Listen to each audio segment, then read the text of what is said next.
명확해지고, 그리고 나의 이제 어떤 그 학부에서 있었던 대학 생활도 좀 정리되면서 세차를 오고 싶게 만들려고 트렌드를 황창현 씨의 행복 특강이 아닌 저의 우리 어윤승 교수님과 저와 함께 행복 특강으로 이제 이끌어 가려고 제가 오면서 기도하는 마음으로 특강을 이렇게 행복 특강으로 바꿨습니다. 그래서 오늘 오시는 우리 특강의 박예 대표님은 신세계통상교육 2차원 자랑을 시키신 분 CEO를 또 하셨고, 미래교육 불사랑 불닭공과에서 이 본가를 또 대표를 하셨고, 지금 현재는 GF4U 바운의 나주곰탕 프랜차이즈 대표이시기도 하시고, 저하고는 개인적으로 외식비자라는 그런 모임에서 중국도 가고 아주 앞으로 그 외식에 대해서 많이 연구하고 지금 있습니다.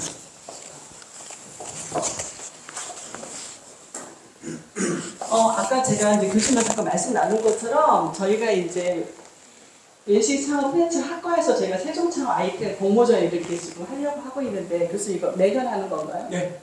매년 이거를 하고 있었대요. 저는 이거 오늘 이제 며칠 전에 이렇게 알게 됐는데, 여러분들이 세차에 오시면 이것도 공모전에 하면 이걸 어떻게 할까라고 고민하지 마시고 자기 위치에서 지금 내가 외식이라든가 아니면 도소매, 유통, 서비스 모든 게 다 되거든요.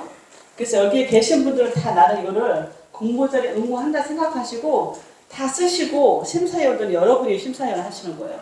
그리고 심사를 해서 11월 달에는 우리가 이제 세차위원 특강을 하는 게 아니고 요거로 가지고 저희가 이제 진행을 할 거거든요. 그래서 이제 어떻게 하냐 하면 여기 대상자는 세종사회과대학교 재학생 졸업생 및 다 모두가 지금 참여하셔도 되고, 접수 방법을 이렇게 보시면 이거 안 적으셔도 돼요. 제가 다 단톡방에 다 친절하게 보내드릴 거니까 그 내용만 알고 계시면 되고, 우리가 이 날짜를 11월 18일 정도에 세차회를 하면서 이거 시상식도 하고 이러면 어떨까 지금 생각 중이거든요. 이때가 보니까 월요일이더라고요. 그래서 좀 쉬시는 업장도 계시고 하니까 이 날짜가 좀 편할 것 같아서 심사위원은 여러분들이 하시는 거예요. 그래서 1등 상금 하면 20만 원, 그리고 우수상 3명에 각 10만 원씩 이렇게 지금 책정이 되어 있거든요. 그래서 내가 앞으로 어떤 것을 하고 싶다 했을 때 여러분들이 심사가 되어주시고 하니까, 우리 여기 유통물리학과 대표님도 계시지만 그렇게 다 같이 내가 하고 싶은 것들을 이렇게 한번 공모해서 한번 평가를 받아보는 것도 되게 좋을 것 같거든요. 그래서 좋은 기회라고 저는 생각을 하고 있기 때문에 한번 다 모두 신청을 해주시면 좋을 것 같습니다. 그 대표님 아까 까는 거 밴드에 올라가 있고요. 그 밴드에 양식이 있어요. 제출 양식이 원페이지 한 페이지로 되어 있으니까 거기에 간단하게만 써가지고 나오셔서 이제 발표만 왜 멀리가 이거만 그렇게 하시면 돼요. 어렵게 생각하지 마시고 PPT 만들면 안 그러셔도 되고 그냥 간단하게 우리가 그 세창회에서 그냥 이렇게 이제 이런 게 있구나라고 그거 아니고 아까 그 심사표를 제가 설명을 해드릴게요. 살짝 이게 뭐 논문 심사처럼 막 어렵게 심사를 하는 게 아니고, 내가 했던 이 응모가 창업 아이템에 얼마만큼 신선하고 또 그렇게 또 이제 여러분들한테 봤을 때 사업화 필요성이 적정한지, 독창성, 창의성, 그리고 이게 서비스의 시장조사가 충분한지, 이런 내용들은 그냥 이렇게 자세하게 다 이따 보내드리면 한번 꼼꼼히 보시고 이런 유형으로 우리가 이제 심사표를 할 거다라고만 생각하시면 되겠어요. 그래서 사업화에 필요한 내용은 적정한지, 그래서 우리가 다 같이 심사위원이 돼서 이걸 하시는 거니까 아마 공정한 심사가 되지 않을까. 이름도 밝히지 않고 해서 우리가 하면 너무 재밌을 것 같거든요. 그래서 요거를 이렇게 지금 심사표를 할 거니까 지금부터 아이템 생각하셔서 막 닥쳐서 하시면 뭐든지 힘들잖아요. 그래서 사업 계획서를 하나 낸다 생각하시고 꼭 해주셨으면 좋겠습니다. 다음 거. 네네네. 그래서 10월, 제가 날짜 정했어요. 누구한테 안 물어보고. 그래서 10월 18일날 세차회 특강은 그렇게 해서 시상식을 할 거고, 폐 벤치마킹은 저는 항상 이런 거 좋아해요. 내가 여행을 갔을 때 그 다음 여행을 바로 정해버리거든요. 내년에 여행은 바로 몽골 편이에요.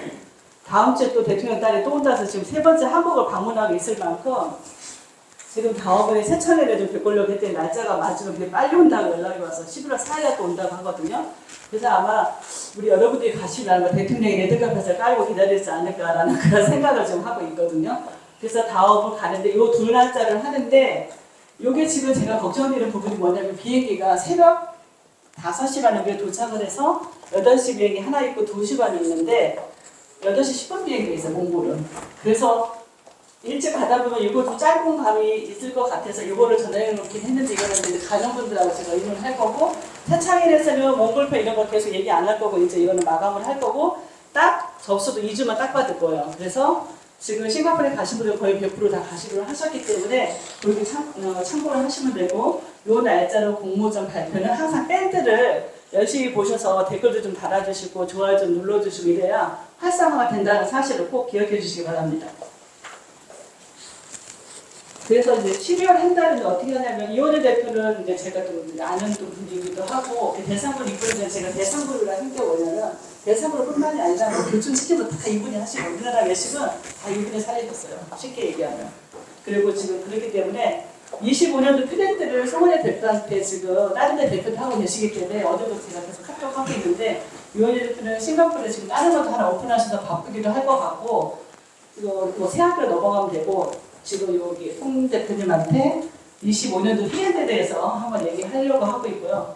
송년회 겸 해가지고 지금 저희가 이제 우리 정호 부대표님 저는 이제 과대표 여러 가지를 또 하고 있어서 새로운 분들이 한 번씩 하는 것도 좋고 그래서 여러 가지 방법을 지금 제가 열어놓고 있으니까 어차피 한 1년 동안 우리가 이제 학과에서 같이 이렇게 했던 분들도 있고 새롭게 하시는 분 하고 싶은 분들도 분명히 계실 거거든요. 그래서 폭넓게 그날은 임원, 감사패 뭐 이렇게 등등 해가지고 제가 세창회에 열심히 오시는 분 제가 선물도 준비하고 있거든요. 아마 어마어마한 선물을 제가 준비해서 1년 동안 고생하신 분들 그리고 이제 그것도 하려고 다 계획을 하고 있기 때문에 임원 어떤 분이 하면 좋을지도 다 생각하셔서 12월 달 되기 전에 저한테도 꼭 알려주시고 함께 두 세차례를 이끌어 갔으면 좋겠습니다. 그래서 오늘은 여기까지 뒤에 넘겨주시면 끝나고 이제 대표님 앞으로 잠깐 나오시겠습니다. 이제 시작 좀 해야 되니까 사실은 우리 대표님이 사실 너무너무 바쁘세요. 진짜 세창이라 제가 모실이라고 생각도 못했고 지난주인가 3주 전에 같이 만나서 국밥도 먹고 이제 제가 말씀을 드렸는데 우리 대표님이 흔쾌히 또 허락을 해주셔서 사실 이렇게 귀한 자리에 우리 대표님 오셨거든요. 그래서 아까 제가 살짝 말씀을 드렸지만 대표님이 직접 이렇게 이제 프로필도 좀 말씀해 주시고 오늘 강의 방향도 해주실 것 같습니다. 자, 오늘 힘들게 오늘 이 자리에 오신 우리 박열 대표님 큰 박수로 환영했습니다. 반갑습니다. 하시면 이게 넘기는 건 어떻게 넘겨야 되죠? 여기는 제가 옆에서 해드릴게요. 제가 하면 할게요. 여기서 요거만 이제 터치만 하면 오른쪽 넘어가니까 이거로. 예. 사실은 오늘 여기 계신 분들은 굉장히 좀 불행하신 분이세요. 왜 그러냐면 이 앞에 서 있어도 볼만한 사람이 있어야 되는데 요 배는 나오고 그 다음에 나이는 들었고요. 말은 잘 못하는 그런 사람이 나와서 정말 죄송합니다. 사실은 미소가 아름답고 따뜻하신 그 이미영 교수님께서 부탁을 해갖고 뭔가 홀린 듯 일단 수락을 하고 났는데 사실은 걱정이 많이 되더라고요. 여기에 어떤 분들이 와서 앉아 계신지 또 만나시게 될지 궁금하기도 했지만 또 오늘 와서 명함 몇 분 나누다 보니까 뭐 창업 전문가들이 계셔가지고 과연 여기서 내가 어떤 이야기를 할 수 있을까라는 생각도 듭니다. 사실은 오늘 아마 그 PPT를 보시게 되면 아마 요즘 보는 PPT하고는 완전히 틀릴 거예요. 순수하게 제가 글자로만 쳐가지고 안에 아무런 그림도 없고 아무것도 없습니다. 그래서 이제 어떻게 좀 모양을 만들까 하다가 어떤 사진을 또 못 뽑기도 그렇고 직원들한테 시켜봤더니 그래가지고 제가 그냥 썼던 원한 대로 그냥 들고 나왔습니다. 오늘 할 내용은 두 가지로 나눠지는데요. 한 가지는 제가 이제 프랜차이즈 창업을 시작을 해가지고요. 나는 왜 했지 이제 이야기부터 시작을 해가지고 하긴 했는데 저하고 같은 시대에서 해가지고 잘 커나가신 분도 있고 프랜차이즈 창업하셔갖고 어느 정도 돈 버신 분들은 많은데 크게 성공하신 분들은 많지는 않아요. 근데 프랜차이즈에 납품을 하시던 분들을 보면 지금은 거대 기업들이 되신 분들도 있고 상장회사도 있고 그렇습니다. 자, 그러면 도대체 나는 뭐 했던가 이 질문을 저한테도 했지만 여러분들한테도 한번 더 던지기 위해서 제가 생각하는 것을 간단하게 기록을 해놨고요.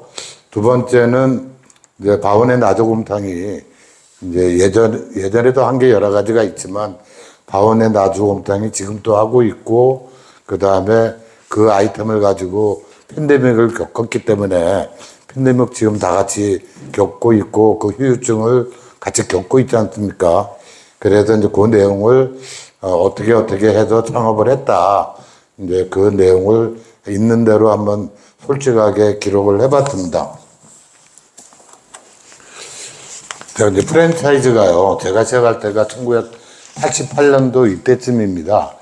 그때는 초창기인데 아이템만 잘 개발해 놓으면 돈을 벌 수 있는 구조가 돼 있었어요. 그래서 아마 그때 뛰어든 사람들은 아마 이제 뭐 가맹비가 다 내 거야. 시설비 똑같은 것을 똑같은 가격에 공급을 하더라도 이제 우리는 똑같은 걸 찍어내다 보면 금액이 최소한 싸지거든요. 거기다가 사람들이 인텔에 대해서 시설에 대해서 잘 모르기 때문에 차익을 크게 가져갈 수가 있었습니다. 또 옆에 뭐 물류비 차익은요. 물건이 뭐 심지어는 양념통닭 같은 경우 원가가 그때 당시 한 6천 원 정도 들었는데 실질적으로 받은 금액은 2만 5천 원까지 받고 좀 물건 조금 더 잘 만든다 그래갖고 3만 5천 원까지도 받았거든요. 그렇게 몇 배 이제 남는 장사의 시기도 있었어요. 그래서 속칭 앞방으로도 남고 뒷방으로도 남는다. 돈이 벌린다. 그래서 이제 이게 뛰어든 사람들 중에서 좀 똘똘한 사람들은 누구든지 창업을 하려고 프랜차이즈요. 아무런 준비 없이 했다가 뭐 남한테 피해 주신 분들도 많고 거기서 성공하셔갖고 일종 소득을 얻고 또 이제 딴 데 투자하시고 이런 분들도 많습니다. 그 당시에는 황금알을 낳는 거위 같은 그런 사업이었다고 불러집니다. 여기 계신 분들은 다 아시겠지만 아마 저는 이게 정확한 책자를 보고 한 것이 아니라 제 기억만 가지고 이야기하는 게 솔직할 것 같아갖고 이제 썼습니다. 림스 치킨이 아마 치킨에서 원조가 아닐까. 프랜차이즈를 했던 거는요. 그 다음에 이제 뭐 그 원조에서는 페리카나 치킨이 나오고 닭표 멕시카는 대구에서 나오고 그 다음에 또 말표 멕시카는 서울에서 나오고 그 후속으로 해서 이서방도 나오고 제가 있었던 맥코이 치킨. 저는 맥코이 치킨의 후배가 사장이었기 때문에 처음 그 사업에 들어오게 됐습니다. 거의 다 이제 끝나가고 있을 때 그때 BBQ가 처음 나왔거든요. 그 다음에 BACC는 따로 나왔더랬는데 이제 BBQ가 이제 나중에 인수를 했죠.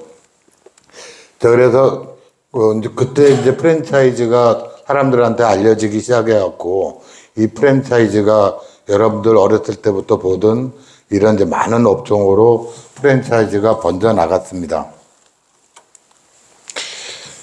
1차 프랜차이즈 시기가 도래했다라고들 많이 이야기하는데요.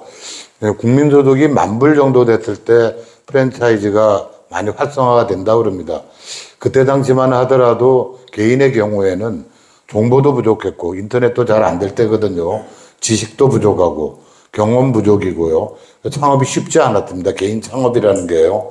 그래서 이제 딱 구별이 됐죠. 시장 상표 이런 거하고 그다음에 약간 고급스럽게 프랜차이즈라면 뭔가 좀 고급스러운 이런 시장이 되어 있었고 소비자한테도 굉장히 인기가 좋았어요.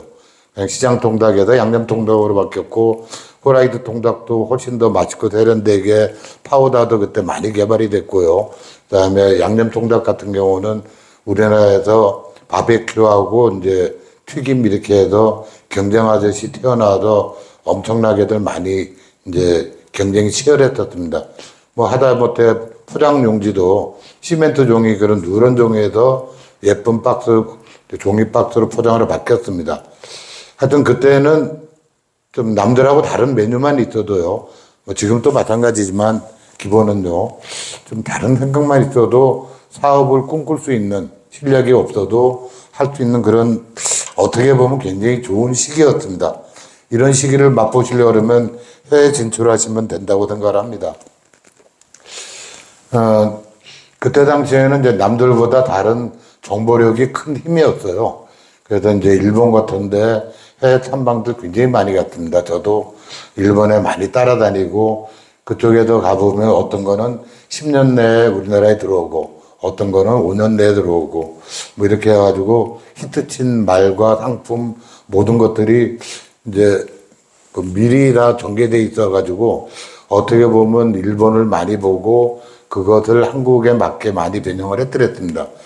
하여튼 식자재도 이제 새로운 거 개발이 되면 식자재 하나만 가지고도 이제 프랜차이즈 공급을 할 수도 있었고 본인이 할 수도 있었고요. 메뉴 개발 자기가 잘하면 뭐 그거 가지고 아이템을 만들 수도 있고 요리 정보 또 발상 차이만 가지고도 점포도 장사가 됐어요. 그 다음에 가맹점이 모집이 됐더랬고 가맹점주들은 그 사업주에 대해서 프랜차이저에 대해서 존경심도 있었어요. 지금은 프랜차이즈 본사를 도둑놈으로 보시는 분들도 많고 그러지만 그때 당시에는 본인이 생각하지 못하는 것들을 하고 있기 때문에 굉장히 좀 그래도 대우받는 그런 때가 아니었나 이렇게 생각이 됐습니다.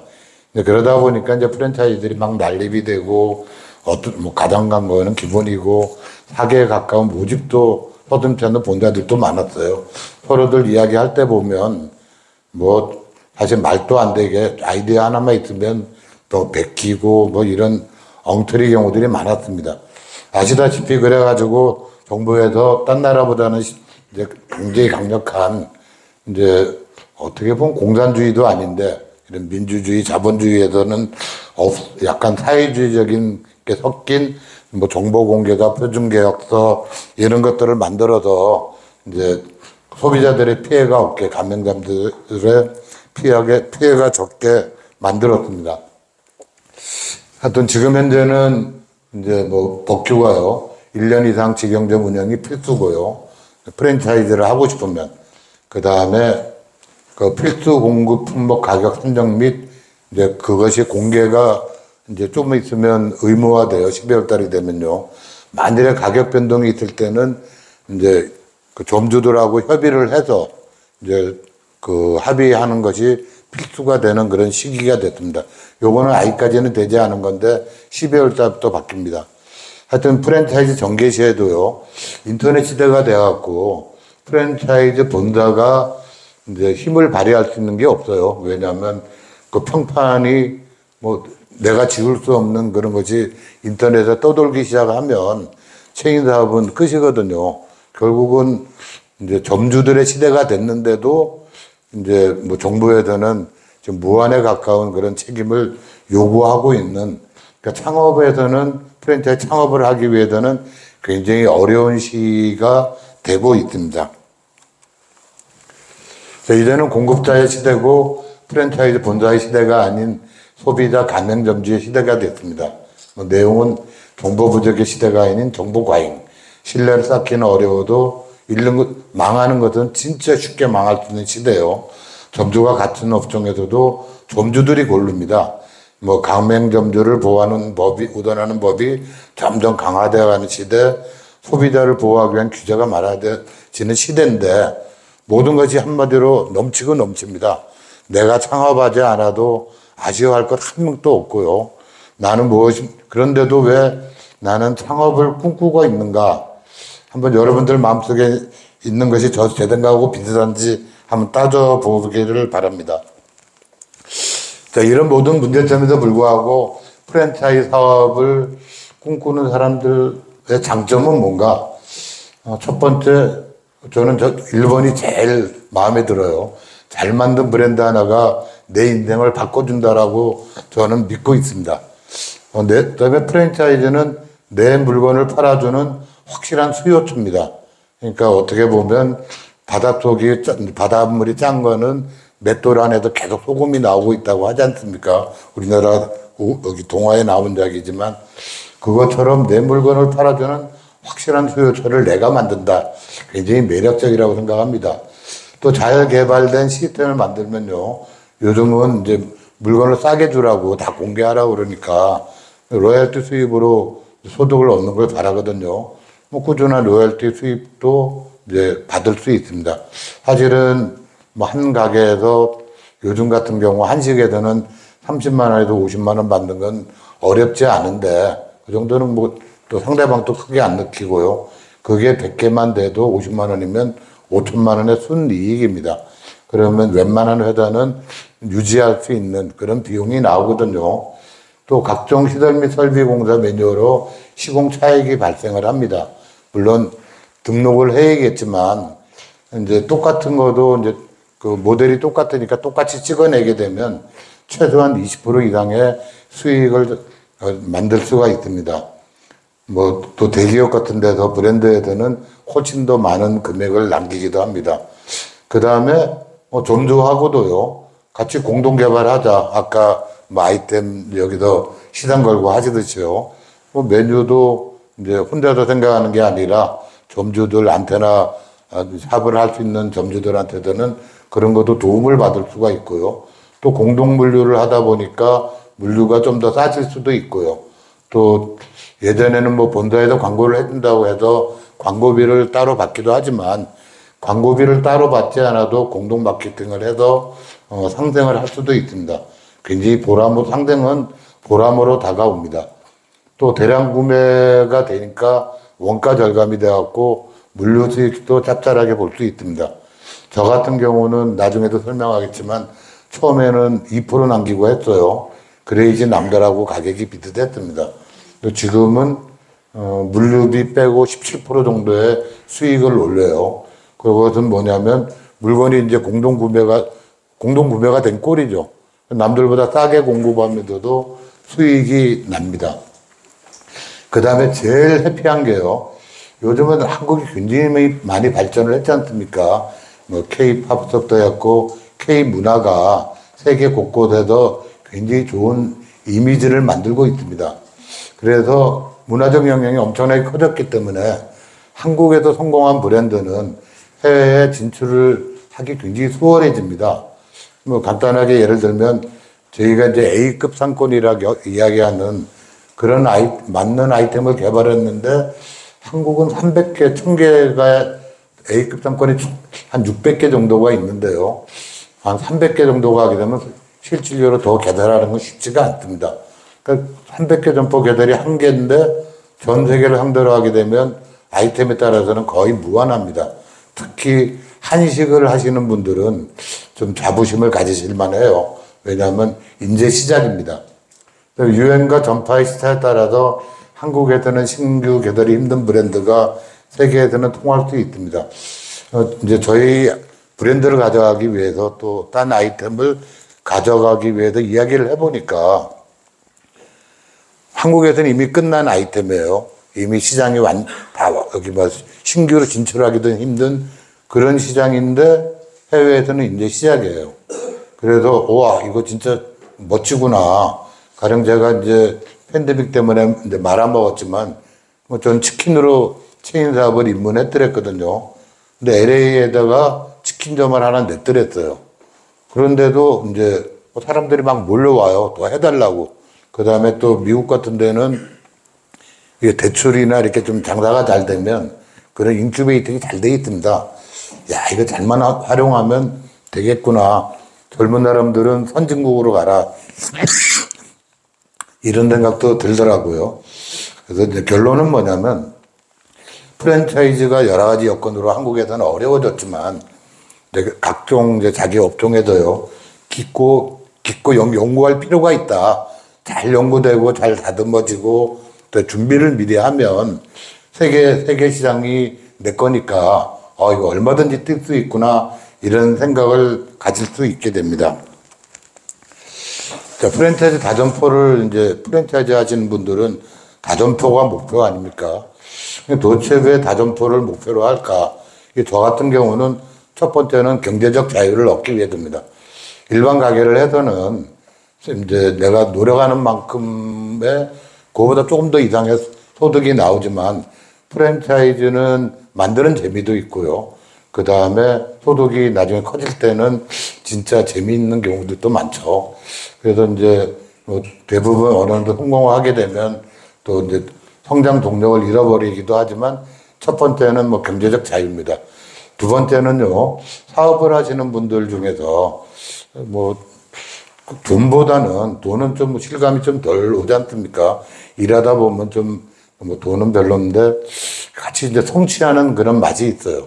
그래서 뭐가 내 이름을 달고 내가 노력해서 같이 했을 때 오는 성취감은 진짜 굉장히 꼭 아편처럼 좋다고 생각합니다. 자, 이제 제가 밑에 빨간 글씨로 팔아야 한다, 팔려야 한다라고 되어 있는데 사실은 팔리는 상품을 만드는 것이 필요합니다. 내가 팔려고 처음에는 이제 팔릴지 안 팔릴지 모르니까 팔려고 애는 쓰겠지만요. 팔려야지만 프랜차이즈를 할 수 있습니다. 그 다음에 가맹점은 저는 어떻게 생각하냐면 내 꿈을 실현해주는 이 두 가지 위의 꿈요. 그 황금 맷돌이다. 뭐 황금을 생산해주는 그 황금 거이다. 이렇게 생각을 합니다. 그래서 다시 한번 제가 강조를 했습니다. 프랜차이즈의 기본 요건은 팔릴 수밖에 없는 상품을 내가 가지고 있어야 한다. 안 팔리는 거 억지로 팔려다 보면 힘만 들고 노력 대비 소득이 안 나옵니다. 자, 그러면 팔릴 수밖에 없는 상품이란 뭐냐? 노하우가 있는 물건. 복제 불가능입니다. 바운의 나주곰탕 같은 경우도 육수가 그 안에 이제 알려줘도 못하는 그런 배합 비율하고 특수한 물질이 들어갑니다. 그 다음에 정직, 정확, 경쟁력 있는 물건은 제가 왜 써놨냐면요. 정직한 물건이라는 게 이제 짧게 보고 내가 뭐 맛을 만들어내기 위해서 엉뚱한 물건을 넣든지 뭐 이런 것은 안 된다고 봐요. 그래서 정직하고 정확하고 그 다음에 경쟁력 있는 물건요. 그게 경쟁력이라는 것은 비교 경쟁력이기 때문에 각자들 생각해 보시기 바랍니다. 세 번째는 어떠한 경우라도 지금 이제 나라에서도 정책적으로도요. 시중 가격보다 비싸게 파는 거는 말이 안 되지 않느냐. 이런 거거든요. 그러면 우리는 어떻게 해야 되느냐? 시중 가격보다 저렴하게 공급 가능하면서 수익을 낼 수 있는 상품, 그런 시스템을 만들어야 된다. 말은 쉽지만 사실은 어려운 일이고요. 또 내가 노력한다고 되는 것보다는 어떻게 하다 보니까 실력이 쌓이신 분들은 또 쉽게 되더라고요. 저보고 이제 물어보면요. 이제 프랜차이즈 사업을 왜 꿈꾸느냐. 지금 또 꿈꾸고 있고, 새로운 또 테스트 매장도 내고 있고 하기 때문에요. 그러면 저는 이렇게 이야기합니다. 돈 벌려고 그러지 뭐. 경제적 자유를 얻기 위해서. 아까 성취는 모양을 내기 위해서 한 말이고요. 또 돈을 벌려면 어떻게 해야 되지? 물건을 팔아야죠. 자, 그럼 잘 팔려고 그러면 어떻게 해야지? 생산을 해야죠. 내가 생산을 하게 되면 훨씬 더 잘 팔 수가 있습니다. 자, 생산은 어디에서 승부가 나? 식자재에서 승부가 난다고 개인적으로 저는 생각을 합니다. 여기에 써 있지는 않지만요. 이제 제가 저를 거꾸로 보면서 제가 조금 전에 말씀드린 거를 진작에 깨달았으면 야, 지금보다는 훨씬 더 사업에 멋지게 크게 할 수 있지 않았을까라고 생각을 합니다. 한 예를 들어 볼게요. 제가 맥거이 양념 치킨에 들어와서 그때 이제 납품을 하시던 분들 중에 삼해물산이라는 데가 있어요. 그때는 새우 튀김을 납품을 했습니다. 뭐 공장을 안양에 있던데 가보니까 조그만 데예요. 또 그 회사가 지금 상장회사입니다. 각종 수산물들의 튀김이니 뭐 품목은 어마어마하게 늘어났어요. 그때 이제 또 족발을 갖다가 이제 많이들 팔았거든요. 치킨집에서. 그런데 이제 삼원족발하고 남부햄이라는 회사가 경합을 했습니다. 삼원족발, 이제 삼원식품은 없어졌어요. 저는 그게 훨씬 더 맛있었습니다. 근데 이제 남부햄은 물건도 별로 신통치 않은데, 어느 날인가 보니까 우리가 추석 때 선물을 하려고 보니까 남부햄이 있는 거예요. 그래서 뒤져봤더니 상장회사가 돼 있습니다. 자, 이제 저도 이제 생산자들을 많이 만납니다. 어떤 분들은 납품만 하시는 분들도 있고요. 근데 이제 생산하시는 분들한테 물어보면 제일 소원이 뭐냐면 자기 브랜드를 갖는 거고요. 그 다음에 체인 사업을 한번 해보는 겁니다. 그래서 모든 이제 생산자들은 조금 생각이 있으신 분들은 내 물건을 팔아주는 점포, 이런 부분들을 많이 합니다. 가령 수풀미라는 회사가 있는데 또 뭐 곱창 같은 거 이렇게 하는 그런 쪽이에요. 그런데 그쪽에서는 자기가 이제 물건을 만들고, 그 다음에 이제 세미 프랜차이즈, 그냥 뭐 가맹비만 500만 원 받고 가게를 내주는요. 그 놀란곱창이 그런 형태입니다. 그래서 이제 이분들은 그렇게 하지만요. 자, 우리 같은 경우, 만일에 제가 이제 다시 한다 그러면 프랜차이즈를 할 때 애초에 목표를 팔아야 되는 거잖아요. 파는 건데 조금 어느 정도 팔리면 생산을 바로 생각을 할 겁니다. 제가 생산을 하려고 하다 보니까 아무것도 몰라요. 기계에 대해서도 모르고, 그 다음에 인맥이 없어가지고 공장장 맡길 사람이 없습니다. 그러니까 자신이 없어요. 제가 굴사랑이라는 걸 해드렸는데 후회하고 있는 게 있습니다. 그때 돈도 있고 뭐 좀 잘 나갔더랬으니까요. 돈도 있고 다 있는데 진짜 후회하는 게 그때 왜 경매 자격증을 안 땄냐. 돈 2억만 집어넣으면 경매 자격증 따거든요. 그리고 내 가게에다 물건을 팔면 되잖아요. 또 굴하시는 분들 이제 어떻게 보면 굴에서 원조가 되다 보니까 다 친해졌거든요. 내 물건 떠달라면 다 떠줬을 거예요. 그러면 저는 자 이제 경매는 유통이잖아요. 그럼 이제 생산은 또 어떻게 하느냐? 그 이제 어장을 또 팔았어요. 그러면 대리인 또 얼마든지 뽑아서 할 수 있는데 그 욕심을 가졌으면 저는 지금 아마 이제 굉장히 커져 있을 겁니다. 저한테 물건을 공급하던 삼산물산이라는 데가 있는데 제가 좀 까다로워도 2등급 굴만 썼어요. 1등급 굴은 호텔에만 들어갑니다. 이제 시중에 나와 있는 굴들은 등급 없이 막 돌아다니는 굴들이거든요.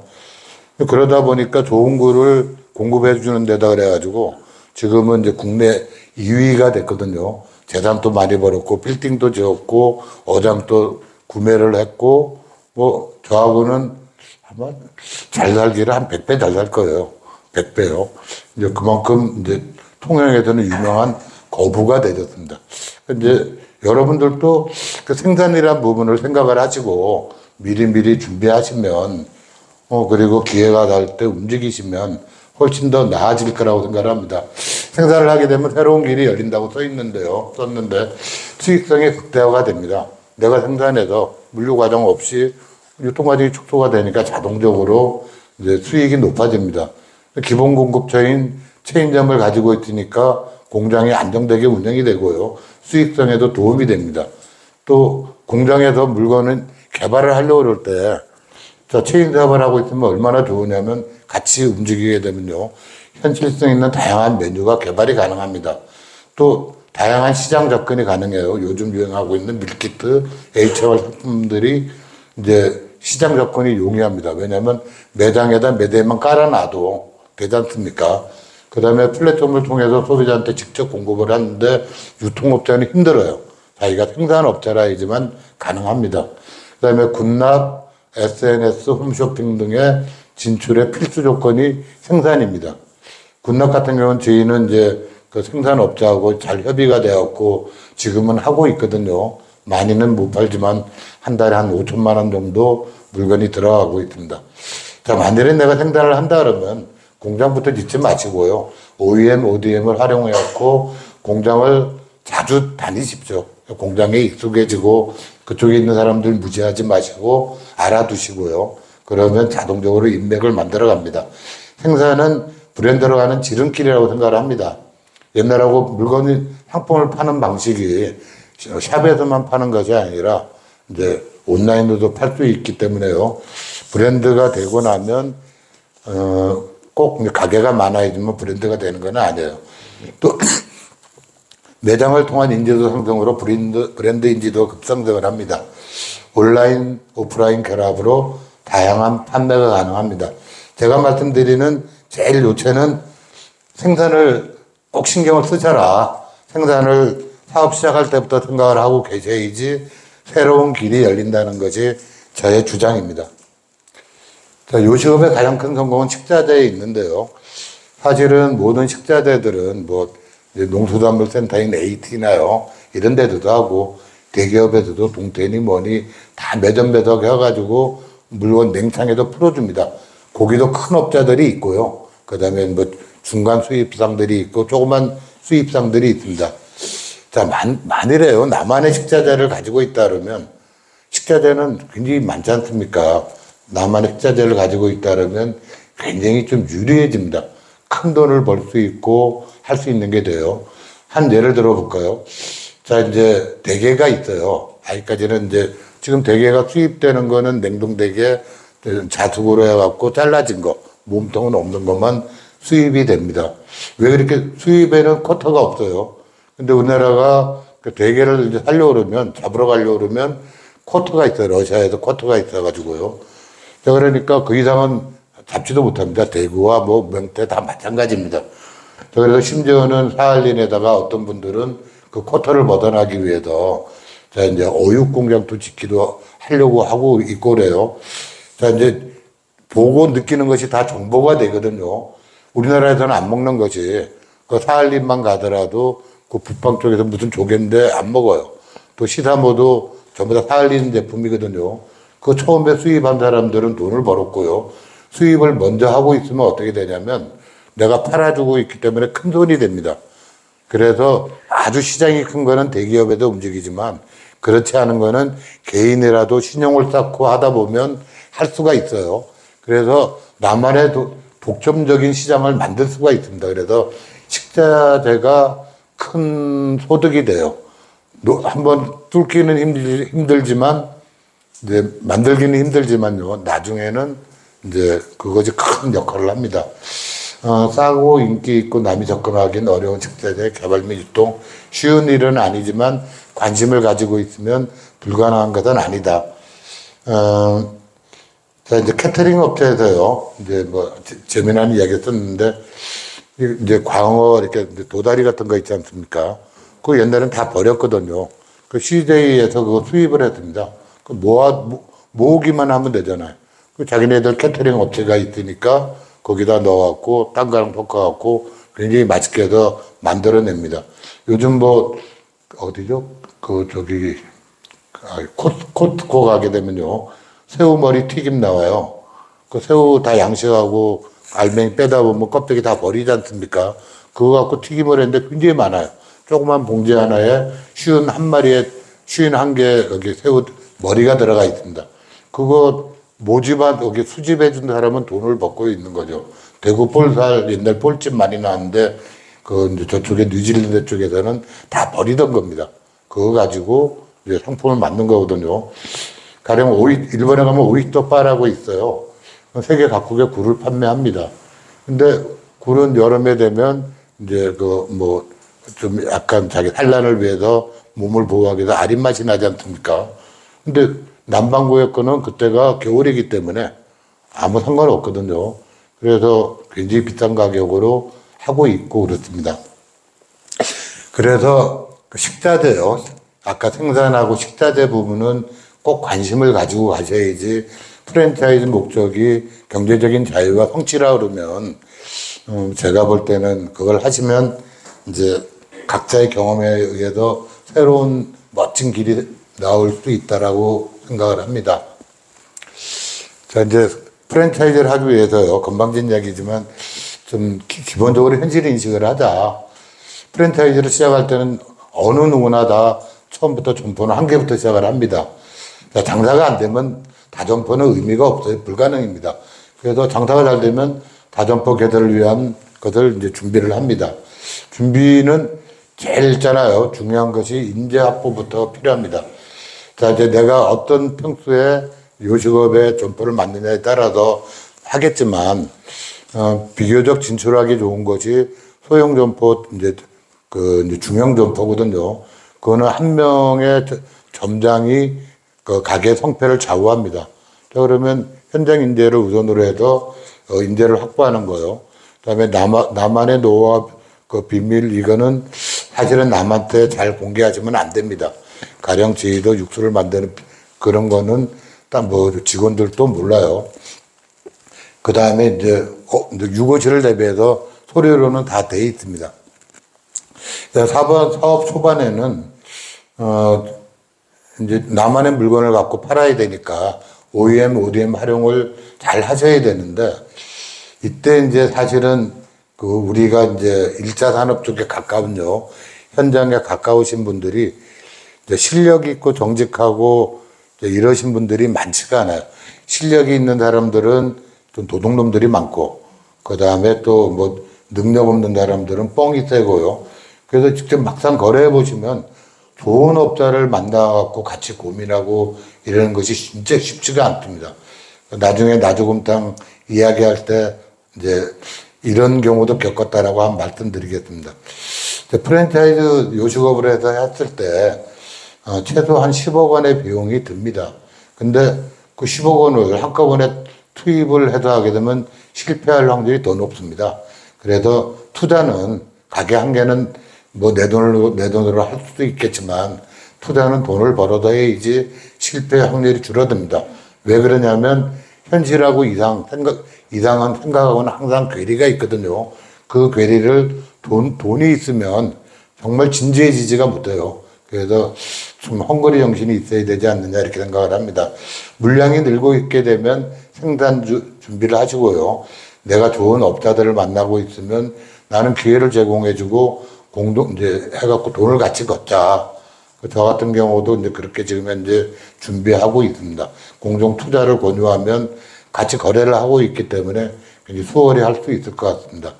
요즘은 이제 경매 물건들을 알아보고 있거든요. 굉장히 싸게 나와요. 특히 시설 같은 경우는 10분의 1 가격도 아닙니다. 그래서 요즘 이제 창업하시는 분들 중에서 젊은 분들이 뭐 마켓컬리나 이런 이제 플랫폼 활용하기 위해서 공장부터 하시는 분들도 있어요. 근데 아주 싸게 구입을 할 수가 있기 때문에 하여튼 좀 잘 활용을 하시면 도움이 됩니다. 생산 추가 시설은 대출이나 중고 이용하면 되니까 중고 물건은 굉장히 싸게 나옵니다. 메뉴 개발은 프랜차이즈를 하고 있으니까 본사가 연구실 역할을 하면 됩니다. 본사가 연구실을 하게 되면 왜 좋으냐면요. 프랜차이즈라는 자체는 다점포를 하는 데고 그 다점포에서 내가 신경만 쓰고 있으면 소비자의 동향은 매일마다 나옵니다.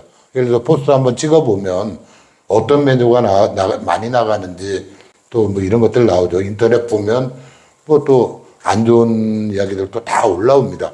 그래서 이제 본사에서는 이제 연구실로 활용하기 때문에 공장에서는 이제 생산을 위한 연구실이 필요하지 인원 감축이 됩니다. 매장, 온오프라인의 매장은요, 수요와 인기 예측 안테나입니다. 하여튼 공장 설립시 기본 소유 자본은 정상적으로 하려면 한 100억 정도 들어요. 근데 여기 1억을 가지고도 시작할 수 있는 게 프랜차이즈 사업이니까, 벌어서 이제 할 수 있다고 생각합니다. 팔리는 물건이 없는 공장들요, 다 망한 공장들이죠. 뭐, 저희가 하게 되면, 프랜차이즈 하는 사람이 하게 되면 공장은 절대 망하지 않습니다. 근데 가게가 없어지지 않는 한요. 공장은 한 100억 들여놓고 망하는 거는 저는 주위에서 수없이 많이 보고 있습니다. 근데 프랜차이즈를 꼭 하기로 맘먹었다면 생각해 봐야 되는 단어들요. 제일 큰 것이 상생이라고 생각합니다. 자, 전번에 여기 어디죠? 이제, 도시락 하신 데인데, 그분이 프랜차이즈를 하는데, 자, 이제 남들보다 싸고 좋은 물건을 주려면 70억의 자금이 있어야지 가능하다라고 이야기 하시더라고요. 그 말은 맞는 이야기죠. 이제 그분이 이야기하는 거는 좋은 물건을 싸고 좋게 주는 거예요. 근데 그게 이제 점주들한테 저희가 해줄 수 있는 가장 큰 상생입니다. 아까 점주들하고는 공동 마케팅 가능하고요. 공동 구매 가능하고 이런 부분들이 잘만 되게 되면 프랜차이즈가 본사가 착취하는 것이 아닌 같이 살아가는 그 훌륭한 케이스가 된다고 생각을 합니다. 그 다음에 하시다 보면요, 밑바닥, 맨 아래, 이제 가게에 가면 홀 보시는 분, 주방 보시는 분들이 있지 않습니까? 이런 부분들하고 소통이 돼야 되거든요. 근데 좀 하다 보면 이제 좀 돈이 좀 들어오고 그러면 저도 그랬는데 간이 좀 붙습니다.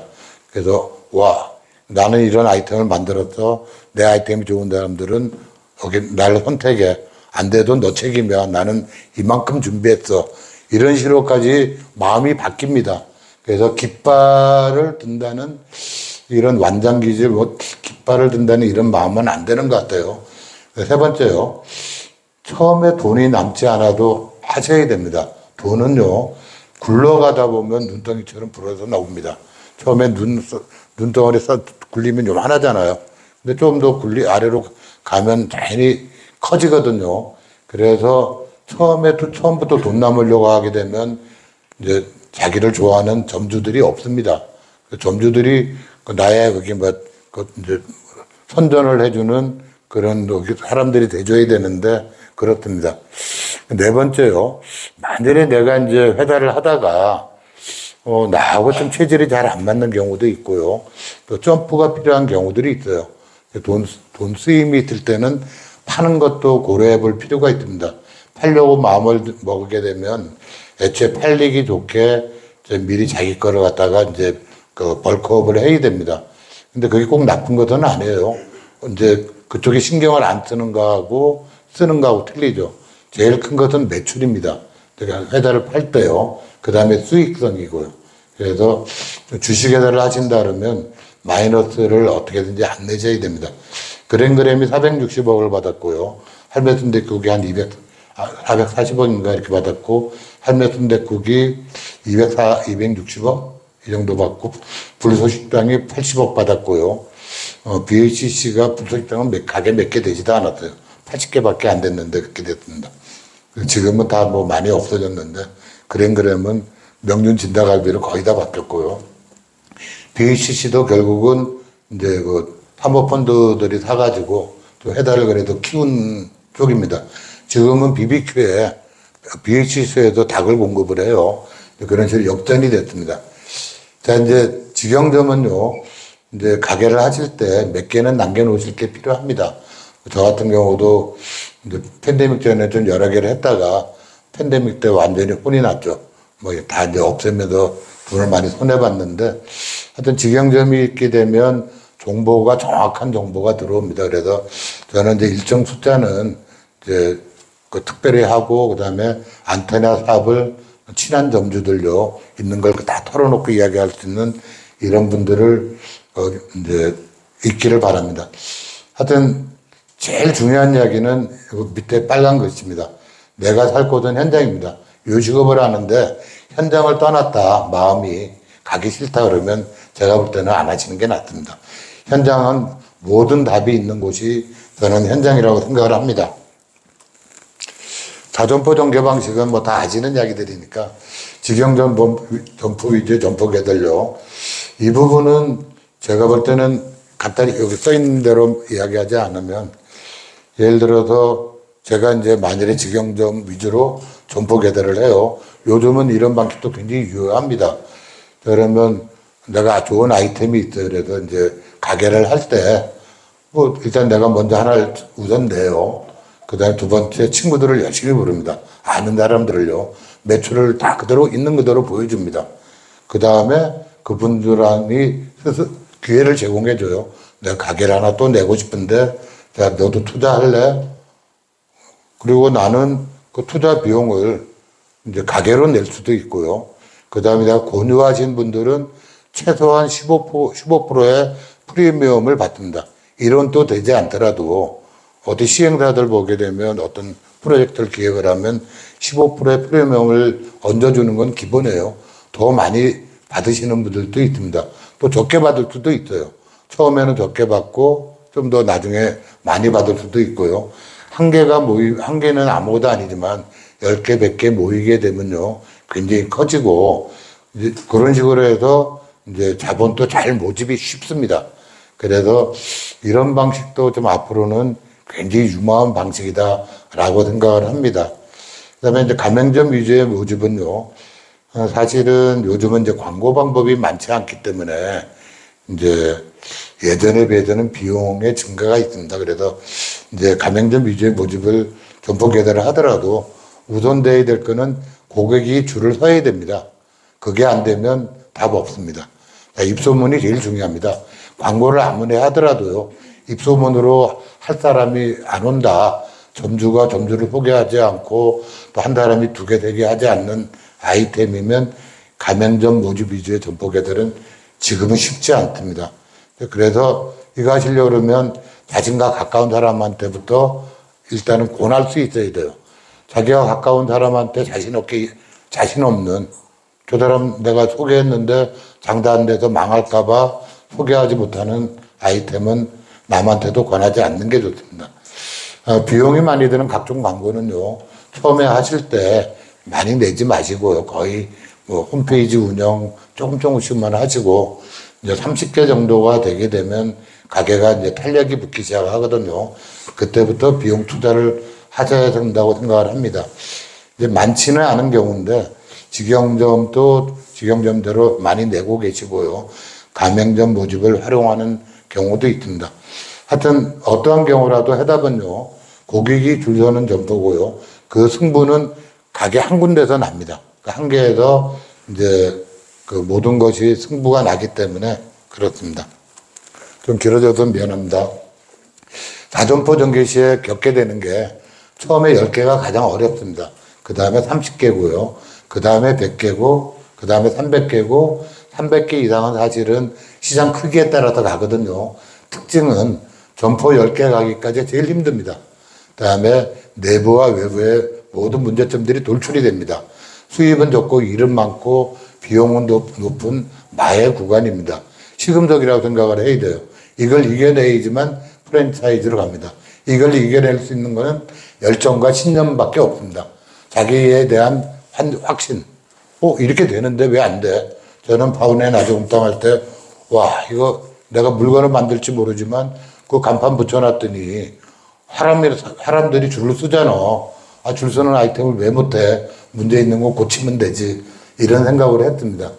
점포 수가 30개가 되면요, 내 외부 문제가 어느 정도 해결이 됐기 때문에 이제 조직을 이제 구체적으로 시스템화 해야 됩니다.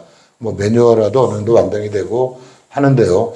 소통이 굉장히 중요합니다. 직원이 있을 때 그 사람이 내 사람이 돼야 되는데 자기네끼리 놀고 이러면 좀 문제가 있습니다. 그래서 그 직원들을 소중히 여기고 소통을 많이 하고, 더욱더 중요한 거는 나의 살 길 점주들입니다. 점포가 100개가 되면요, 근본적인 문제가 없으면 굉장히 수월하게 됩니다. 무난하고 즐거운 구간인데요.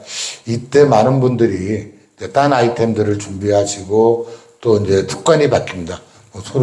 소주를 먹다가 양주를 먹게 되고요. 이제 여기 또 바람 피우시는 분도 있고, 그게 다 한 100개 언저리에서 일어납니다. 자기 자신 관리가 잘 돼야 된다고 생각하고요. 절대로 교만하면 안 된다.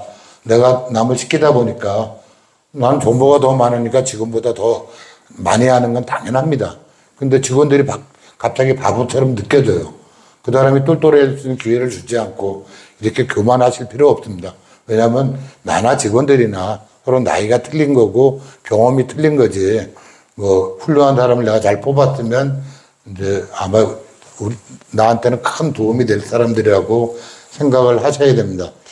점포도 300개 되면 리스크 관리하고 직원 재교육, 능력입니다. 다른 아이템 혹은 생산 준비. 제가 볼 때는 저 같으면 딴 아이템보다는 생산 준비 바로 들어가겠습니다. 이때 되면 이미 하고 있어야 된다고 저는 생각을 해요. 그 다음에 자기 자신을 절대 과대평가하지 마라. 왜냐하면 프랜차이즈를 하다가 이제 망하는 걸 보면요, 이제 어떤 회사나 마찬가지입니다. 한 번에 성공을 했는데 그 다음에 성공하는 경우가 없어요. 그거는 뭐냐면 자본도 있고 이런 헝거리 정신이 없다 보니까 그만큼 치열하지 않습니다. 그래서 제가 볼 때는 저도 마찬가지고 교만했더랬고, 그 다음에 생활 규모를 키웠더랬고, 생각 게을러졌더랬고 이렇습니다. 근데 점포수 300개 이상, 저 같은 경우는 옛날에 짜장면 할 때 한 1200개까지 가봤거든요. 사실은 늘어나면 재밌더라고요. 근데 요게 했을 때 문제점들은 많습니다. 미리 이제 요즘 같으면 이제 점포들끼리 협의회를 만드는지 이러지 않습니까?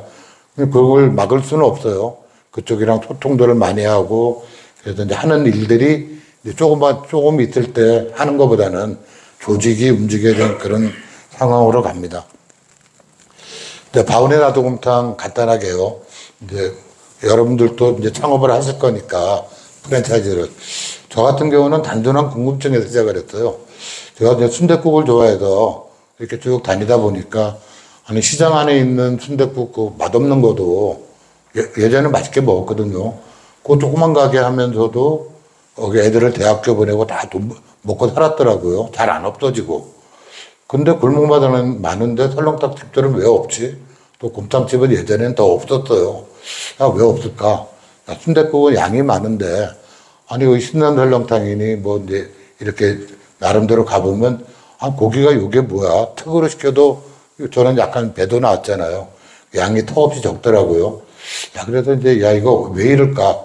마침 그 전에 고기 장사를 했기 때문에, 야, 이거 좀 뭐 방법이 있을 것 같은데. 그런데 이제 이유를 알아보니까, 순댓국은 돼지고기 중에 제일 싼 머리 갖고 만들지 않습니까? 그게 뭐 옛날에는 뭐 1,000원, 2,000원 할 때도 있었어. 머리 한 개가요. 뭐 10,000원도 하고요. 그러니까 이제 킬로그램당 가격으로 따지게 되면 요즘은 한 5,500원 정도 하는데 그것도 삶아진 게요. 뭐 이제 굉장히 싼 거죠. 가격 변동이 적어요. 왜 적으냐면 돼지는 6개월을 키워갖고 80kg을 되거든요. 조금 차이가 나도 금방 회복이 됩니다. 소고기는 비싸요. 가격 변동이 많고요. 특히 이제 특수부위 같은 경우는 수급에 따라서 가격이 더블로 뛰는 게 흔합니다. 만일에 내가 설렁탕을 팔고 있다 그러면, 자, 이제 평상시에는 10,000원에 이제 고기를 공급할 수 있어요. 근데 비싸게는 20,000원에 사야 되거든요. 그럼 기준점을 어디다 둘까? 내가 장사한다 그러면 20,000원이 계속 지속될지 모르기 때문에 20,000원에다 가격 기준점을 둘 겁니다. 그렇게 해도 원가를 따져도 물건을 만들다 보니까 비싸지기도 하고 양도 적습니다.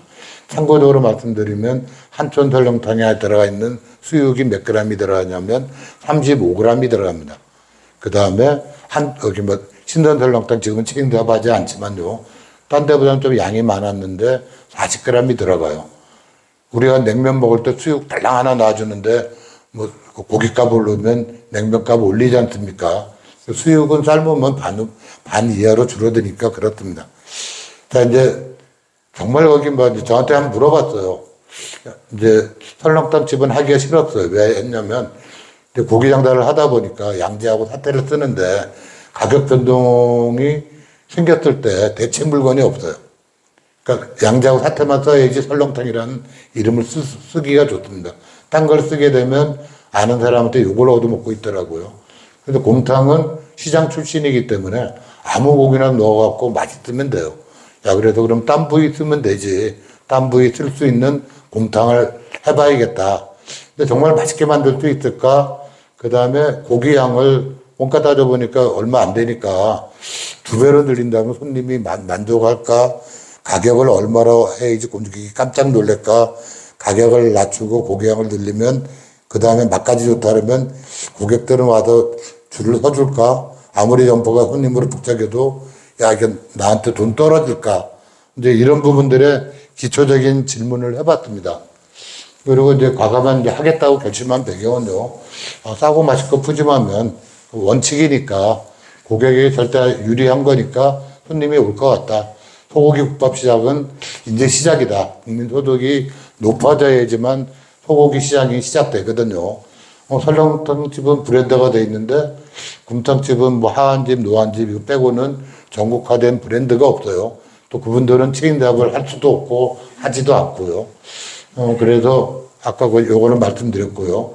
그다음에 국밥집들을 조사해 보니까 24시간 하는데 꽁치는 시간이 없더라고요. 1시간도. 허허벌판에 갖다 놔도 거의 꽁치지 않습니다. 그래서 유행 타지 않는다. 야, 이 정도면 한번 해볼만 하지 않아? 그래서 이제 뭐 한 100곳 이상 이렇게 다녀보고, 그 다음에 이제 인터넷 조사 요즘 굉장히 좋지 않습니까? 그거 쭉 해보고, 그 다음에 이제 하다 보니까 체인사업 하시는 분한테 꼭 권하고 싶어갖고 일부러 엉뚱한 얘기인데 하나 써놨어요. 유행을 알고 싶으면 중심가를 순례를 해라. 이게 돌아다니다 보니까 야, 이 세상이 이렇게 바뀌고 있구나, 요식업이. 중심가에 가게 되면 임대료가 높다 보니까 빨리빨리 바뀌어요. 없어지는 가게들 빨리 없어지고요. 그래서 야, 중심가를 순례하는 것이 실력 느는 지름길이구나. 이걸 나름대로 느꼈습니다. 그때 다니면서 이제 여러 가지 하면서요. 그때 이제 나를 살릴 수 있는 게 뭐냐, 곰탕을 한다고 그랬을 때. 그래서 이제 육수라는 이제 이게 육수 맛.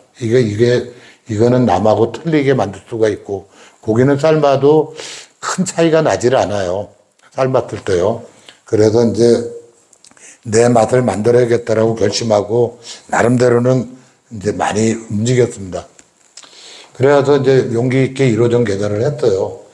그래서 이제 시장이 그때도 안 좋다고 그랬으니까요. 인테리어 할 때, 인테리어 천장이나 벽면을 요철이 없게 했어요.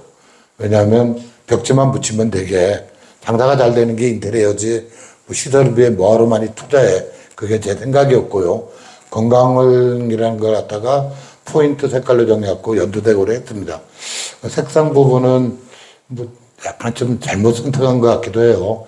그 다음에 그때는 이제 물류가 잘 안 돼가지고 이제 여기 냉동고를 지었고요. 오픈 주방을 하기로 결심을 했고, 그 다음에 24시간 장사를 하려다 보니까 불이 생각보다 더 환해이지 사고가 안 날 것 같아갖고 아주 밖에 하고, 그래도 소고기 먹는데 이제 벤치 같은 데 앉아서 먹을 수는 없잖아. 그래가지고 등받이를 썼고, 테이블에, 그때 당시만 해도 테이블에 수저함 잘 안 할 때거든요. 그래서 깨끗하게 하려고 애를 썼습니다. 했더니 화곡동에도 했어요. 남부시장 근처입니다. 25평 매장에서 월 8천만 원 매출했고, 매출도 뭐 계속 꾸준히 나오고, 고객 반응은 굉장히 양호했어요. 왜냐면 우리 동네 생겨서 고맙다는 이야기를 많이 들었습니다. 그러니까 장사하면서 이제 점주가 돼가지고 손님한테 고맙다는 소리 들으니까 진짜 자부심도 생기고 좋더라고요. 근데 이제 문제가 발생했습니다. 첫 달에 돈을 결산하고 나니까 돈이 하나도 안 남은 거예요. 그래서 이게 도대체 이게 무슨 일이냐. 이제 원인을 따져봤죠. 누가 띄어먹었나, 뭐, 이렇게 돈을 훔쳐간 건가, 뭐 CCTV 돌려보고 다 해봤고요. 두 번째로, 그때는 이제 처음 1호점이다 보니까 고기를 삶고 떠는 문제가 있었어요. 그래서 종업원들이 이제 칼로 뭐 하루에 300만 원치 뭐 400만 원 나갈 때 고기를 써는 것도 보통 일이 아니더라고요. 그래서 이게 빨리 어떻게 해결을 해봐야겠다 했는데 원인은 뭐였냐면 수율과 원가 계산이 잘못됐습니다. 고기를 삶으면 이제 저는 삶은 거를 주잖아요. 그러니까 조금 했을 때 수율하고 많이 삶았을 때 수율이 틀려요. 그래서 이제 저는 5,000원을 해도 원가 38%가 된다라고 생각을 했거든요. 근데 도저히 안 되더라고요. 그때는 5,000원을 받고 고기를 80g을 줬습니다. 그래서 이제 얼른 수정을 했죠. 한 달 반 만에 갚아는 금액까지도 다 있던 걸 다 수정을 했습니다. 그래서 5,000원에서 6,000원으로 하고 수육 중량을 80g에도 60g으로 했습니다. 60g이 배부르게 먹을 수 있는 마지노선이더라고요. 그래서 식사대 원가율은 38% 맞췄고, 그래도 결과적으로 봤을 때는 싸고 양이 많아가지고 한번 경쟁해볼 만하다. 이제 또 히트 칠 만하다. 이렇게 생각을 했습니다. 그 다음에 이제 업무 강도 저감과 근무 환경 계산은 고기 써는 기계를 남이 개발해 놓은 거를 도입을 했고요.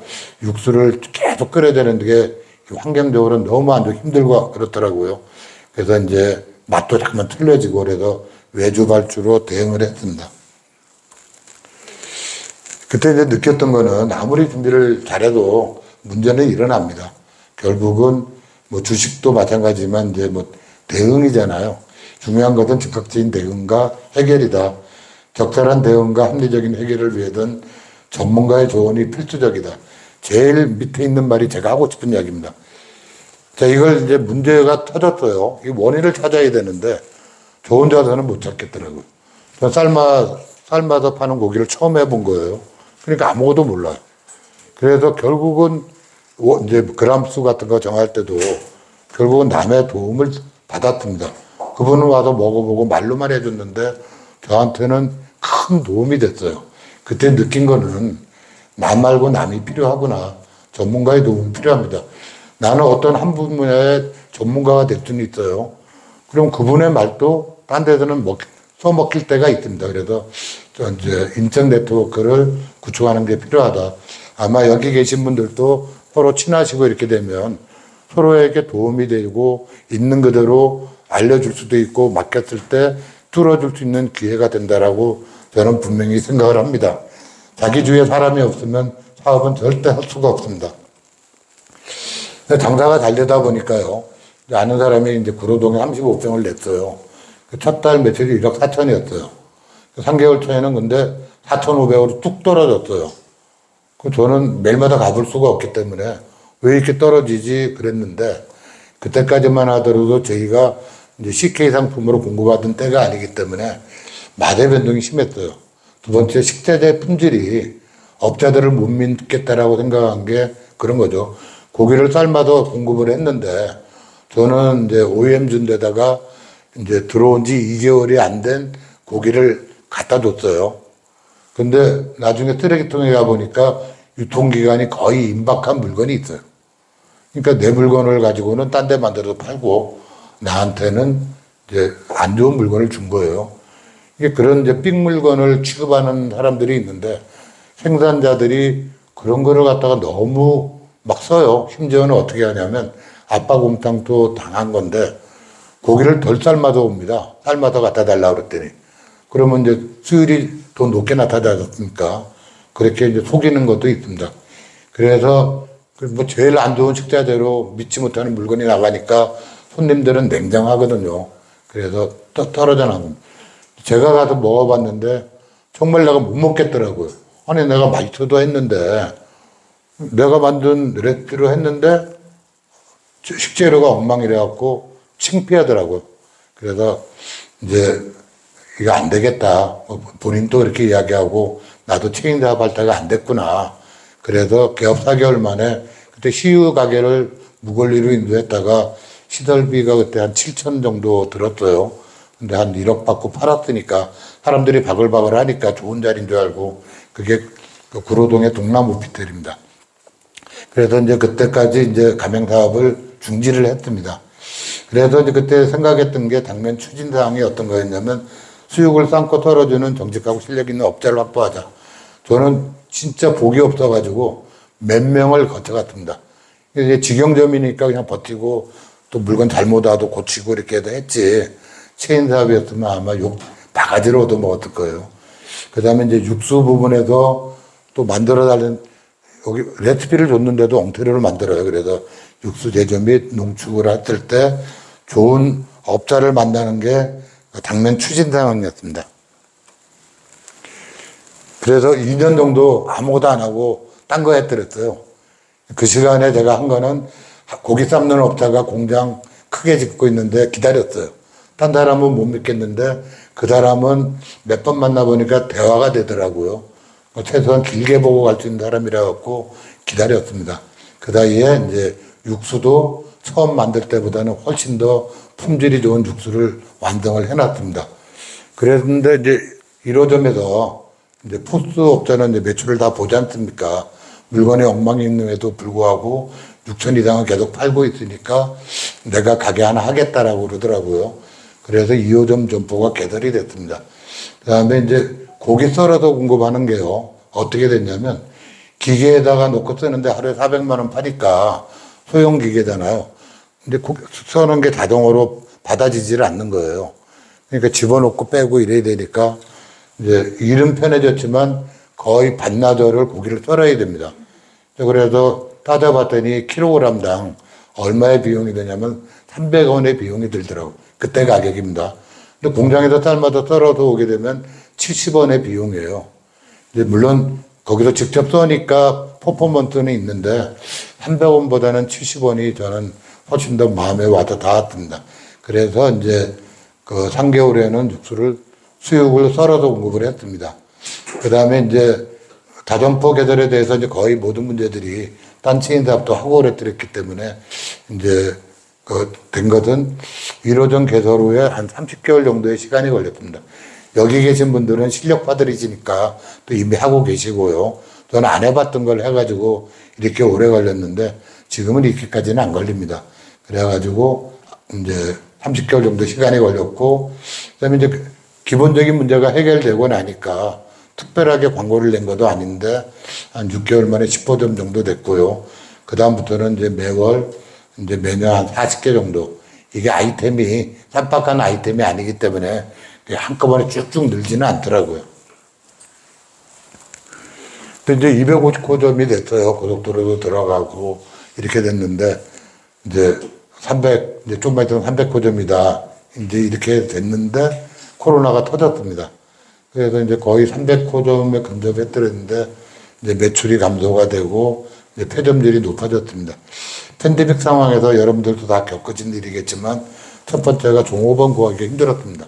특히 야간에 근무하시는 분들을 구하기 힘들었고요. 두 번째로 예전에는 계약을 하게 되면 150% 계산을 안 해줘도 서로 말이 없었거든요. 근데 팬데믹이 되고 이러다 보니까 이제 가서 이제 그 조정위원회에다가 신청하는 게 유행이 돼버렸어요. 그래서 이제 야간을 이제 하기가 50만 원을 최소한은 팔아야 되는데 금액이 올라가고 사람도 못 구하겠고 팬데믹 때 진짜 사람 구하기 힘들더라고요. 그 다음에 이제 고기가 안 움직이다 보니까 항구도 안 움직이고요.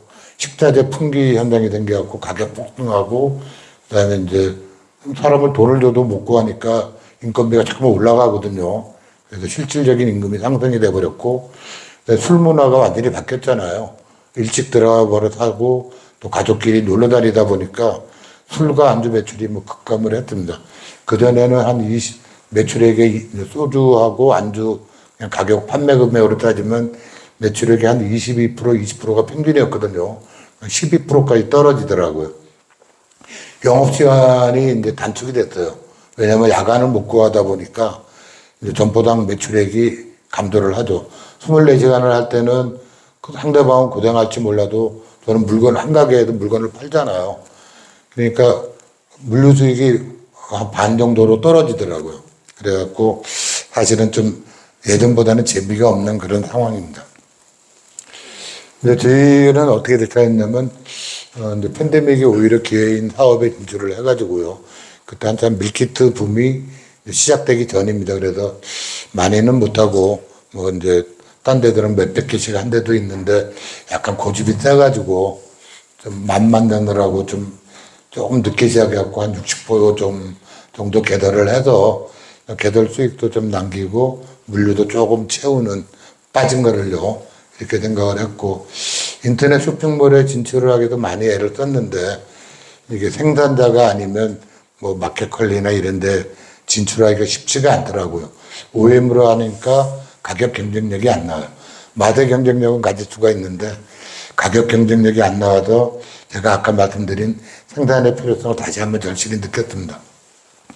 직원들 놀릴 수가 없으니까 메뉴 개발을 해가지고 뭐 앞으로 하고 싶었던 것들요.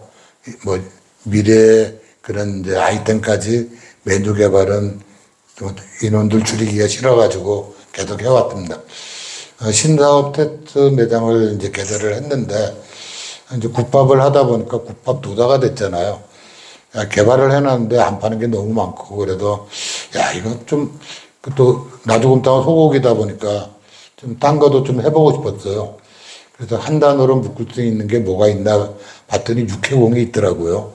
근데 육해공을 갖다가 국밥이라고 하면 좀 어색해가지고 그 상호를 감동국밥이라고 지었어요. 그래서 이제 육해공 국밥이고 컨셉은 자 이제 양을 많게 주자. 양을 요즘 점점 더 양이 줄어들거든요. 가격은 싸게 받는 게 아니라 합리적으로 받자. 그 다음에 맛은 당연히 있고요. 기본적인 원칙에 맞춰서 이제 그 국밥 백화점 뭐 육개국밥 이렇게 해가지고 만들어서 지금 구이동에서 이제 테스트 매장을 하고 있습니다. 현재는 이제 바원의 나주곰탕 200개 정도를 이제 운영을 하고 있습니다. 이제 이걸로 이제 이야기는 이제 끝인데요.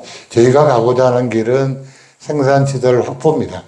저는 너무 늦게 시작해갖고 억울해 죽겠어요. 그래서 지금 거래선들을 하고 그 OEM 해주시는 분들하고 이제 돈을 걷어놨어요.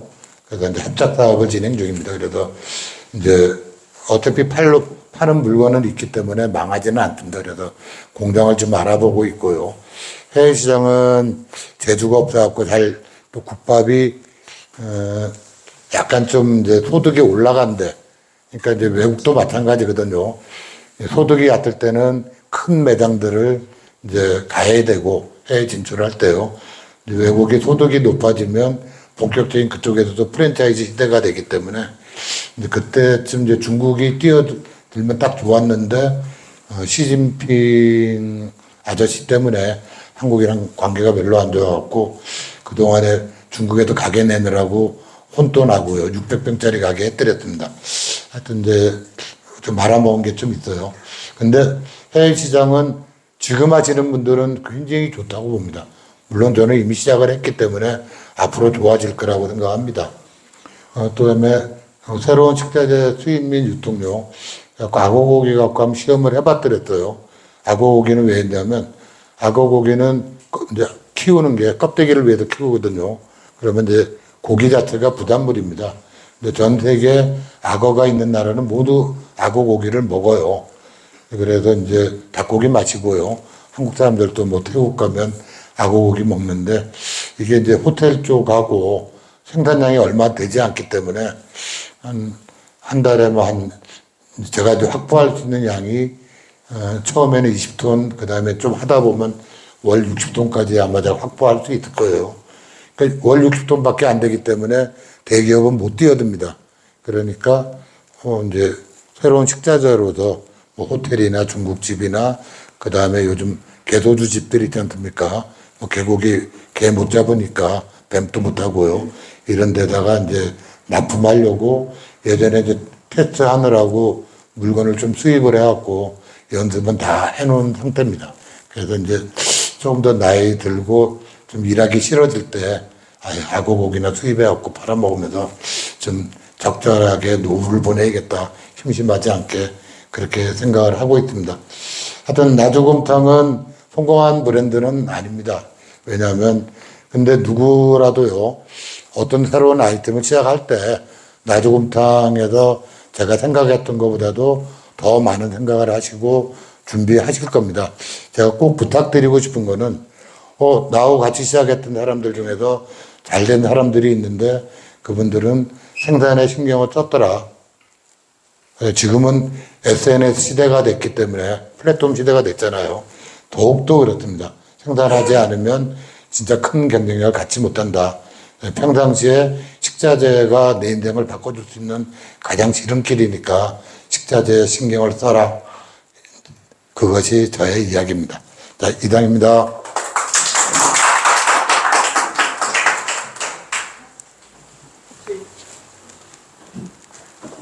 잠깐 한 1분 물 마시고 쉬시고 저희가 이제 이렇게 그냥 강의를 들으셨으니까 현장에서 있는 40년 넘게 지금 모두가 저희 강의를 해주셨잖아요.